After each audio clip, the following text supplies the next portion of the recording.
The specific zoning practices which must be addressed include limitations on the size, type, and number of developments in a community, lot size and density, and the number of bedrooms in a unit, and otherwise all zoning. Communities will be given 90 days to enact changes, and the county is required to take action to counter community opposition. That doesn't sound like representative government either, which of course raises a host of First Amendment issues. So that tied in with a Fox News story, okay, which has quotes from the then Deputy Secretary of HUD, who said, today, this is after the settlement, today we've taken an important step toward building what we call geography of opportunity. He went on to say that at HUD, we believe this approach to equitable development can serve as a model for building strong, inclusive, sustainable communities across the United States. A model. The Fox reporter went on to say that officials here in Westchester County are vowing to stand their ground. Meanwhile, the Obama administration has made it perfectly clear that the outcome of this battle will resonate across the country. So, we read all these things, we became very concerned. And at that point in time, we were encouraging our Board of Selectmen to not sign this because we didn't want to open up our town to possible lawsuits. We can't afford this. And we didn't want the federal government to come in and enforce any kind of zoning changes on our town.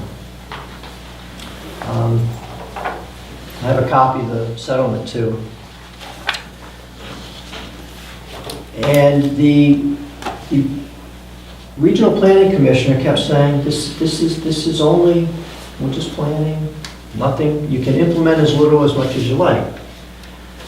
So perhaps my focus on saying that, you know, we're opening ourselves up to a lawsuit might have missed the mark, but maybe I didn't hit the bullseye, but I was right next to it. As we went through and we read these documents further, we became more insightful as to what the different partners of the Granite State Future are. There's the New Hampshire Housing Finance Authority. This page is from the Granite State Future document. This is listing what the partners is, and in there it says that they will, they're going to participate on the policy committee and a bunch of other things. Then it says, additionally, NHHFA will assist RPCs in developing housing plans that address existing and future housing needs, assist in the development of impediments to fair housing. Okay? So they're going to assist in creating the impediments of analysis for each regional planning commission. Now, I mentioned before that the National Regional Planning Commission produced an application for this grant. And as part of that application, they had to produce a 25-page narrative. And in that narrative, they mentioned that the NHHFA will provide guidance to the RPCs and ensure integration and consistency with the state analysis of impediments to fair housing choice. So now they're not only saying that they will help create the analysis of impediments, but it is going to ensure integration and consistency with the document that's been previously written, which Eileen and I obtained, and we went through. And it references on another page of the narrative the 2010 analysis of impediments to fair housing choice. It's a recognized intermediary between state efforts and local governments, and the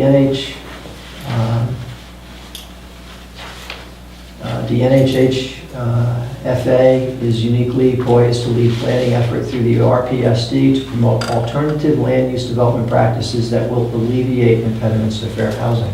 Alleviate impediments. Now you have to understand that when someone writes the analysis of impediments,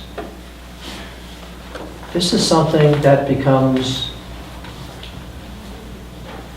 through their eyes, what an impediment might be. And if whoever is writing that has their own agenda that they wish to pursue, that becomes part of the planning process. Now, the NHHFA, with the 2010 New Hampshire analysis of impediments, they hired the NHLA, the New Hampshire Legal Assistance Organization.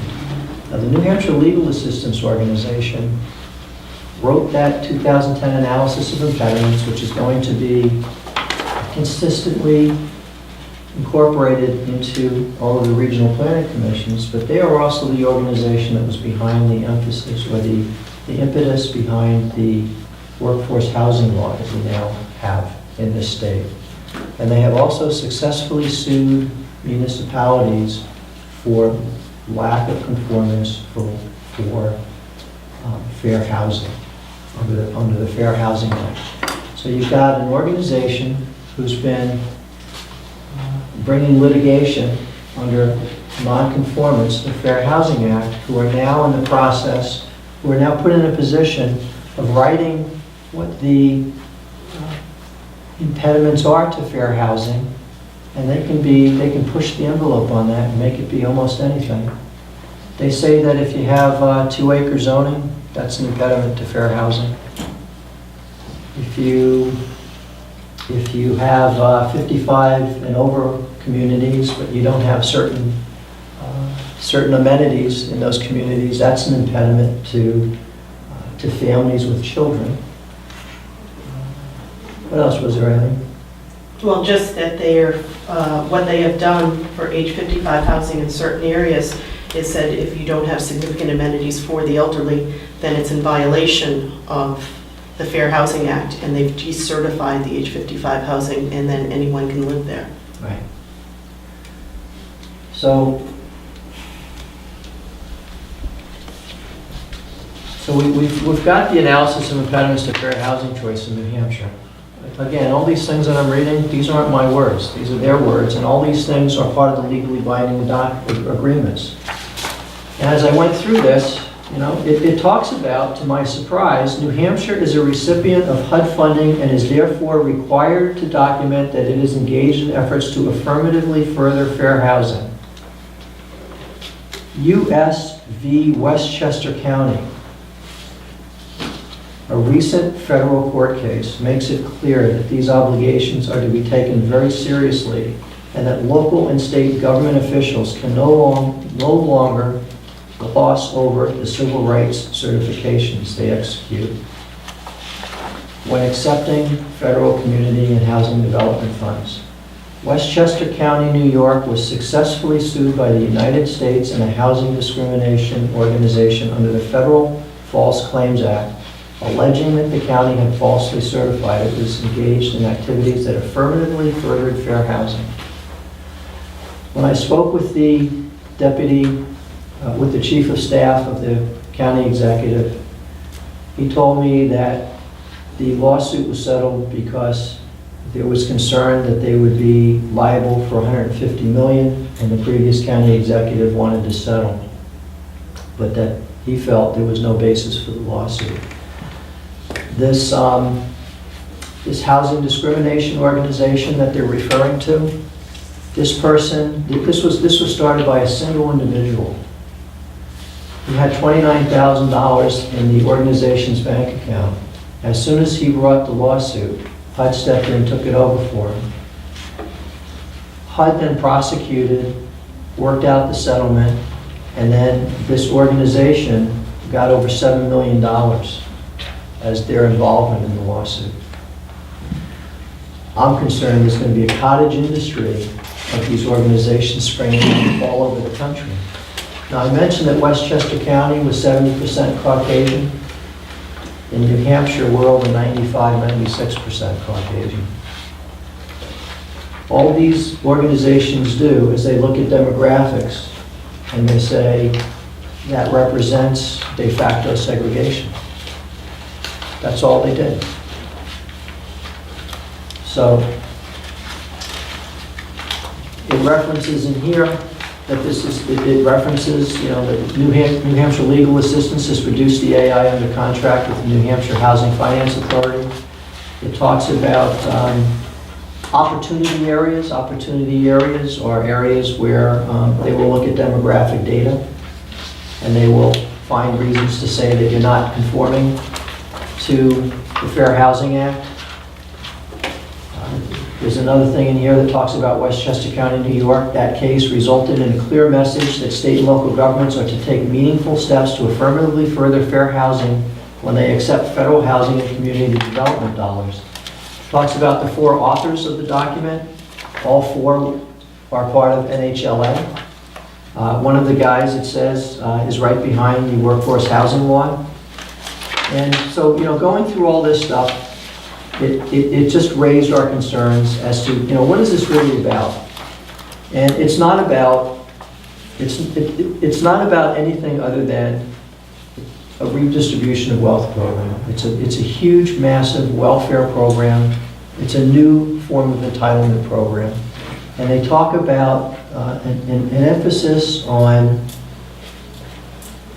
compact housing and changing zoning laws to have mixed-use housing. Mixed use meaning businesses on the bottom and apartments on the top. There is an enormous emphasis on reducing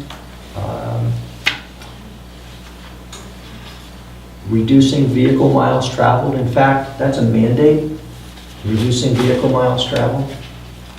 And when we talked before about metrics, it says in their legally binding agreements, you have to have ways to measure these things. And vehicle miles traveled being reduced is one of the metrics. There's a few other things in here that were legally binding or that were mandatory outcomes. One of the mandatory outcomes is align federal planning and investment resources that mirror the local and regional strategies for achieving sustainable communities. So the federal plans and the local plans have to be aligned. Now, for the most part, the federal plans are already written. So which one's going to give what? Talks about increased participation in decision-making and developing and implementing a long-range vision for the region by populations traditionally marginalized in public planning processes, reduced social and economic disparities for the low-income, minority communities, and other disadvantaged populations within the target region. So it goes on and on and on, and it winds up that this, when you talk about some of the partners, that it winds up being more of social engineering. I just want to talk about 2 of the partners, and then I'll turn it over to Eileen. One of them is HEAL, New Hampshire. Now, HEAL, New Hampshire, HEAL stands for Healthy Eating, Active Living. Now, if you read their document, which is hundreds of pages long, I did a search in that PDF for vegetables and came up with 1 hit. It's not about healthy eating and active living. It's social engineering. The document is the 2012 Livable Walkable Communities Toolkit, and you see that document, as I said, is about social engineering. The document describes how zoning laws need to be changed so that people have an opportunity to live in mixed-use, high-density, compact housing, and so that every town will then conform to the Fair Housing Act, according to the 2010 New Hampshire Analysis of Impediments. Now, another partner is Action Media. Now, this is a PR firm that's hired to sell this program to people. Now, Action Media, on their website, on the front page, it's a firm that says that it, quote, provides communications for positive social change. They have a link called Get Results, and on that link, it states our client's work is about power, how our resources used, and who gets to decide. Our work is about the power of communications to shift the advantage, to mobilize support, and neutralize opposition. So my government, with my tax dollars, our tax dollars, has hired a PR firm to neutralize our opposition. Kind of goes against First Amendment. So the inclusion of Action Media as a partner elevated my concerns tremendously. And it led me to question, why would our government enable our tax dollars to be used to neutralize any opposition that we, the people, may have?